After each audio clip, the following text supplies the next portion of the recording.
Are your kids lazy and always complaining about everything that they have to do? And then you realize that you yourself, as an example, kind of sucks. So the question is, how do you fix that? Let's dive in to the Better Mom Challenge, where we learn to be better moms before we can have better children. And for today, session 5, we're talking about our habits. So welcome here. I'm coming to you from the kitchen tonight. The light is kind of dingy and there's some nice crickety sounds, and it's just calm and late, and I'm filming this because this is the only available time that I could find myself to get. Anyway, moving on. So this is the last video of the Better Mom Challenge series. So video number 5. And if you click on the link in the description, then leave your email there and you will get a breakdown of the entire Better Mom Challenge, or you can just click up here to view the rest of the playlist, and we'll definitely probably dive back into this challenge later in a few months or so. But for now, this is going to be our last episode for this challenge. So welcome, click subscribe if you're new here, and grow with us into a faith-based intention. Want some cool drink? Yes, please. If you're new here, click subscribe and grow with us in a faith-based intentional family. So let's go. Thank you. I think we have a problem of expecting things from our kids when our own habits, like we expect them to do the chores, to tidy up, to do certain things joyfully and obediently and with discipline and a good attitude, but our own habits suck. And the solution is obviously to just fix your own habits and set a better example. So when discipline is not enough to keep you motivated, to keep you going, then habits come into play, because habits, when we have a habit, it's so innate in us, it's so part of our daily rhythm that it just comes naturally. And I am not talking about extreme habits here. I'm talking about like your baseline habits. When things are going crazy, what is your baseline habits that you are working on? The neighbor's dogs are in a fight for something. Something strange is going on there. I think a big problem that we as moms have is trying to do too much. We're just trying to focus on too much, and we're always feeling behind and like we're never on top of our stuff. And our to-do list, that endless to-do list, that silent to-do list running in your mind. And the first thing that we can do is to ask God to lead us. So literally asking Him to help you focus on the to-dos that He wants you to focus on that day, the things that He thinks would be the most beneficial for you that day, and to help you just look over and forget about the things that are not getting done and not worrying about them. God says we have enough worries for tomorrow, so just focusing on today and really praying for peace in that movement and peace in your homemaking, and focusing on what matters to God in that day and not what you think you have to do. And I also think that you need to pray and ask God, what season are you in? Are you in a season of cooking from scratch? Are you in a season of focusing with littles and just connecting deeply? There's a lot of screaming outside. Okay, sorry, just had to check in and make sure everything is all right there. Okay, so where was I? Seasons. Like, ask God, am I in a season of just connecting with my kids, or am I in a season of finding a new rhythm? Am I in a season of having to let go of a few things for a while? Am I in a season of building something new, like a business or new hobbies or new adventures or whatever that might be? But sometimes we think we want to do something, but it's not the right timing to do that thing. And I feel like really taking everything to God and really asking God's opinion and God to show you the way and be a light and to show you what your priority in this moment is. And the season can be a few weeks, or it can be a few months, or it could be a few years. But really getting God's input into what season you are in and focusing on those kind of habits first before you try to just tackle everything. So I don't know about you, but with all this training going on healthy living and natural, like I'm in a deep dive of natural things, like getting rid of synthetic things, getting rid of toxic stuff, getting rid of Western medicine that harms you and doesn't fuel you, and how to replace that. All this we see on social media, all this like deworming and detoxifying and demetabolizing and cooking from scratch everything, making like change your soap, change your laundry, change laundry detergent, change your food, change your everything, change your clothes, change your bedding, change your mattress, change like everything. And I was like constantly looking at these things, and then like they say use this thing, and then it's like, oh, but this thing does this bad thing. And then like at the end of the day, you're going to eat nothing. You're going to use nothing in your house. So I really like thought about it a little bit, and I just realized I'm going to do what I can. I can cook from scratch what I am physically, mentally, time-wise capable of doing in this season, and that for me is making bread from scratch. I can do that. I can try to lower our carb intake and try and do a little bit more veggies. I'm not going to go fully vegan or fully keto or anything like that, because that is not in our budget. Eating only meat and vegetables is extremely expensive right now, and that is just not in our budget. I'm not going to change every single medicine or every single soap in the home, but I can maybe change just my face soap or just my body soap and then do the next step as soon as I can. Like I make my own deodorant and I use fragrance-free lotions, but I still use normal sulfate shampoo and normal washing powder and normal dish soap. I make my own all-purpose cleaner, but like there's this freedom and moment of peace when I'm like, I'm doing what I can. What is important to my family right now? I'm changing the things that's harming my family right now and taking it one step at a time. And everything doesn't have to go boom, miraculously natural or perfect. If we look at daily rhythms, like I want to be this woman of God who constantly hosts, who constantly has a perfect clean house, who constantly, who can do it all. Okay, let's just leave it at that. Who can do it all? But that is not my season. I am not a season of doing it all.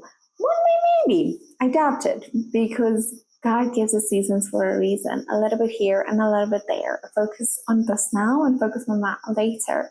So I am in a season of littles, of connecting with my children and of making my house or decluttering as much as I can as I go to make it easy to clean, to make it easy to maintain. And if something is too overwhelming for me to tidy and maintain, then it's obviously going to be too much for my children. And saying no to all of these extra things to do, saying no to a lot of things. And I'm just finding that peace, and that I can live a slow life even in the busyness. And it's calming, and it's helping me be a better mom. It's helping me be a more calm mom, a more regulated, patient, gentle, life-speaking mom. It's helping me be more on top of cleaning. And there's parts in my home that's super clean, and there's parts in my home that's honestly super dirty. But so be it. I'm doing what I can in this moment, and the important thing is that I'm doing everything as worship unto God. I am trying my best with prayer and with His strength to steward what I have well. We see all through the Gospels that God says we need to steward our things well, and I cannot steward this amount of stuff and my children and my business and everything, my husband, my marriage. I cannot steward it all, my garden, the animals. I cannot steward it all if it's so much. So I am in a season, moving into a season of minimizing. Not forever. I am probably definitely not a minimalist. I like pretty things, but I'm definitely a functionalist. So if it doesn't function in my house right now, it's gone. And I'm just throwing out more and more things. And honestly, my pantry is so full that I don't have space to throw out stuff anymore, because it's just piling up there and I need to get it out. So really, in Ecclesiastes 3, yes, Ecclesiastes 3, we see God speaking about the seasons. There's a time for everything. So truly, Mama, just pray and ask for His wisdom, ask for His guidance, ask for His strength to help you focus, and ask for His peace. Okay, so if we need to improve our habits, what do we do? How do we get it to stick? And here's the thing, we need to focus on one habit at a time. We cannot change everything at one moment. And when I say one habit at a time, I mean literally something small, like get up and brush my teeth before anything else, before I drink anything, before I go out of my room, whatever, brush my teeth. That's the first habit. Or put the laundry on daily. Or instead of shouting, I have to do push-ups or walk outside, or I need to whisper, like one habit at a time. And something that I really, really recommend, the book of Atomic Habits is kind of like it's not a real Christian book. Let me just put it like that. It's not a Christian book, but so much in there we can benefit from, and we see that set as an example in the Bible. But a physical, practical thing from there is using like a habit tracker, and that works so well for me.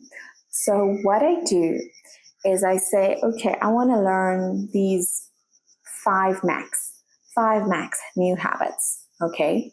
And then I start with habit number 1.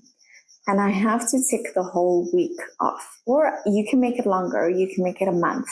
You can make it 2 weeks. You can set the time for yourself. But you have to tick every single day off for 5 days.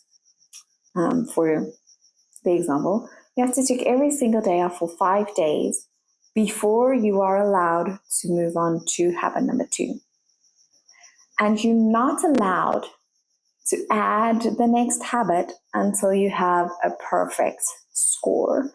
And then only after 21 days, that's when a new habit will sink in and become part of your rhythm. It also takes a little longer to drop a bad habit, by the way. Dropping bad habits is a little bit harder and needs more time. and need strict rules. Like if you can think of a punishment or a reward for yourself, whatever motivates you to do that thing. But having a habit tracker is going to change things for you. Do it easy. I don't know if you want to do it on your phone, or I'm a paper girl. I need to do it on paper or a board. It has to be easy and fast to tick it off. Sometimes I would even take a whiteboard marker and write on my mirror in my bathroom as I get ready, if that is a habit. If the habit is there related, like try and make you tick where you are, or if your habit is starting to journal, then make your habit tracker in your journal and take it off every time. And if you don't get a perfect score, there is no shame in that. You just do not add the next habits until you're getting that habit in. And if you're just struggling constantly to not get that rhythm correctly done or to get that habit in, pray about it and ask, is there a different way to do this? Is there a different thing to do this? Is there maybe something else that I need to do first before this will actually work? And so in that manner, you're going to really find wisdom from God and peace from God to do one thing at a time and improve a little bit at a time. Okay, James Clear mentions in his book, let's focus on improving 1% every day. And I kind of took that in, let me do one thing for God today better than I did it yesterday. And really focusing in on that. And sometimes we're going to fail. We're just human. We're going to fail. But then you just repent and you say, please help me get back on track. Let's go. I'm not waiting for next Monday. I'm not waiting for the first of the next month. I do it now. Now. What can I do right now that is going to improve the situation, or that tomorrow me will be proud of and say thank you for? So here's a few good habits to end this video off. I want to list up a few good habits that you want to maybe focus on. And like I said, this is not going extreme. This is not the goal. The goal is you want to be a better mother. That is the goal. You want to be a better mom. So think about habits that's going to help you be a better mom. If you start yelling or losing self-control, what is the cause of that? And no, it's not your kids screaming. It's all the other input you're getting with that screaming. Because screaming is normal and developmental for a child, but what else is overstimulating you and causing you to stop? Maybe you need to change your clothes. Maybe you need to change your scenario. Maybe you need to shut down some noise or some music. Maybe you need to change up the lights.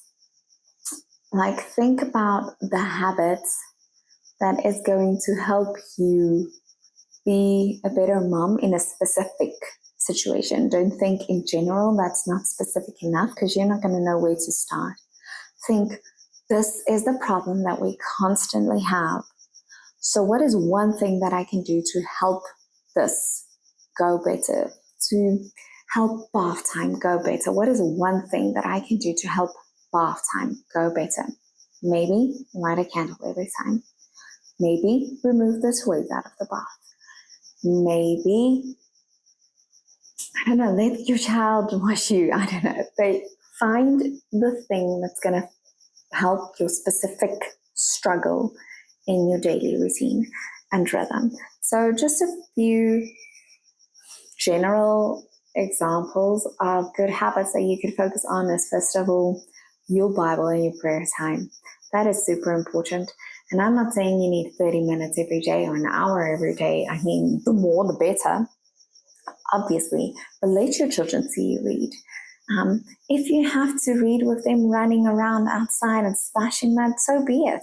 If you need to read while they are listening to a podcast, so be it.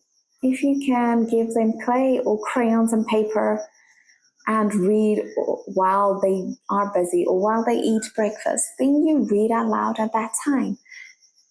Or put on an audio Bible and listen to it. But do prayer and Bible time in front of your kids, and try and do it on your own as well. Try to start your morning with it. Like, the benefits is amazing, but that's one habit that I would prioritize if you're struggling with that. And if you want more tips or advice, like, leave your specific problem in the comments and I'll do my best to help you in that.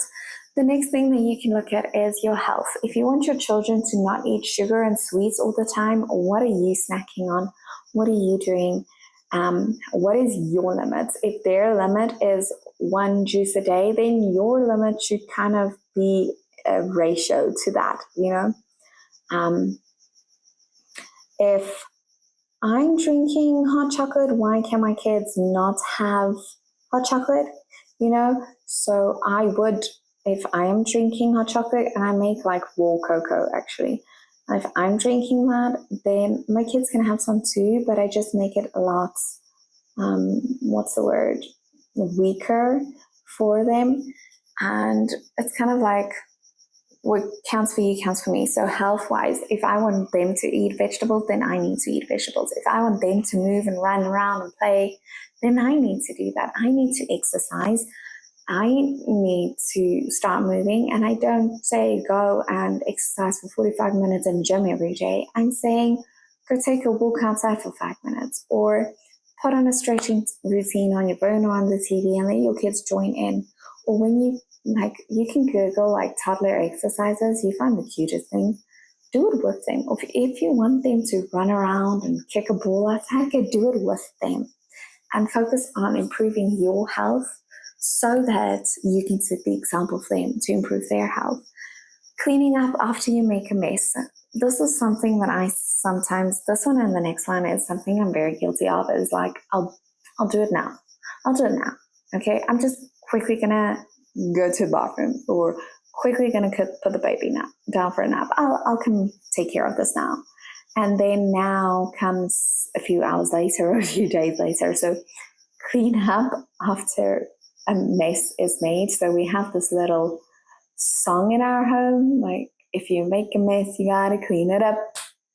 So I kind of sing that every time I am cleaning something up, and the kids do it too. And that is a habit that really, I have to say, rubbed off on my kids, but I had to work on it a lot.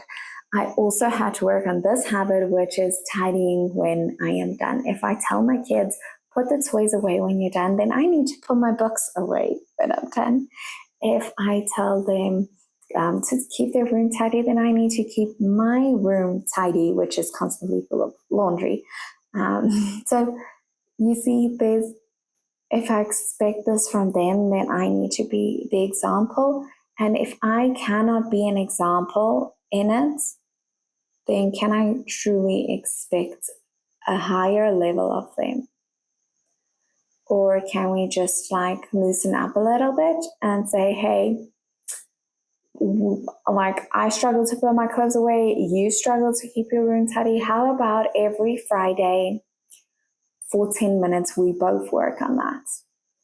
Or every day for 2 minutes we set a timer and we both work on that together. And being an example in that way, and like, let's team up and do this together. Let's fix this problem. Then restricted screen time. Obviously, if you restrict their screen time, you have to restrict your screen time. And something else that I also find very important, another example would be worshiping in everything we do. So in your chores, are you complaining constantly about doing your chores, or are you like joyful and singing and worshiping and thanking God and bringing your kids in it? Make it a dance party. Like, out loud say, thank you that I get to wash these dishes because I know I could feed my family. And yes, it might feel a little weird or a little silly in the beginning, but it's gonna turn into a habit, and you'll see that your children is more willing to start doing their chores. Something that I also allow in my house is, if they are not in the mood to do a specific chore that day, like this morning, my oldest daughter is responsible to feed the dogs. And today she didn't want to do it because there was mud outside, and she has new gumboots and they're too pretty to dirty up, even though they were in the mud 2 days ago. So in that moment, going to her realistically, like, but it was dirty 2 days ago, that's not going to help the situation. Or forcing her, that's just going to lead to a power struggle. So I was like, okay, I'll be happy to do that for you. I have this chore that I don't really feel like doing. Would you, let's swap. If I feed the dogs for you, you take this chore for me. And she packed out the dishwasher for me twice, because I did do a load twice today. The first time was her switching chores with me, and the second time I was just busy and she was standing there watching me, and I was just like, here, put that away please. And it just like became, I didn't say come help me, I just gave it to her in her hand and like, put that plate away. And then she came back to collect more.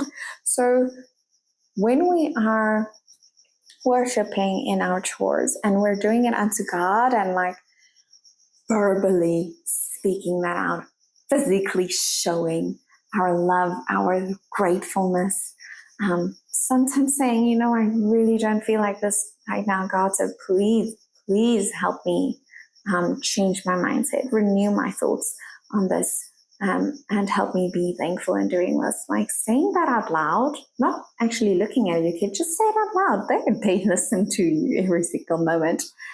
That is going to improve your habit and it will improve their habit. You can be, another habit is like being a grateful, responsible owner of what you have, of your stuff, like taking care of them, cleaning it, putting it away, fixing it, whatever, and not reacting in the moment. So children under the age of 6 have no impulse control and they do react all the time. But are you reacting in behaviors, or are you taking control and calming yourself down and then speaking? Be slow to speak, slow to anger, quick to listen and hear, and quick to pray. So are you having the habit of not reacting like you want your children to? If you never want your child to say no, why are you saying no 100% of the day? Okay, like small little habits like that can change your home for the better. And that's just a few examples. I mean, there's many more. The time you get up, the way you clean your house or whatever, or yourself, the way, what else? The way you speak about other people.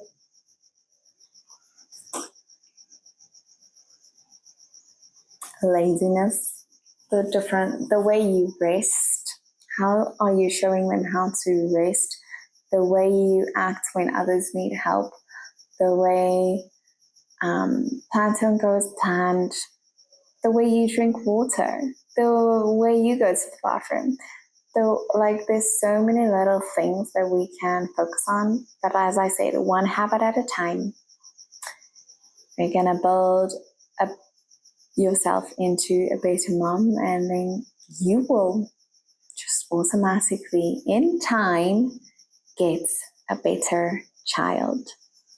So I pray that this motivated you. Remember to click on the link in the description if you want the breakdown of all 5 challenges, and subscribe and stick around for the next video, which is going to be a vlog type of video or decluttering. I'm not sure which one's first, but I'll see you there, and thank you for growing with us into a more intentional, connected family who's walking with God and changing one thought at a time, taking it captive, making it obedient in Christ, and living set apart. And I'll see you in the next one.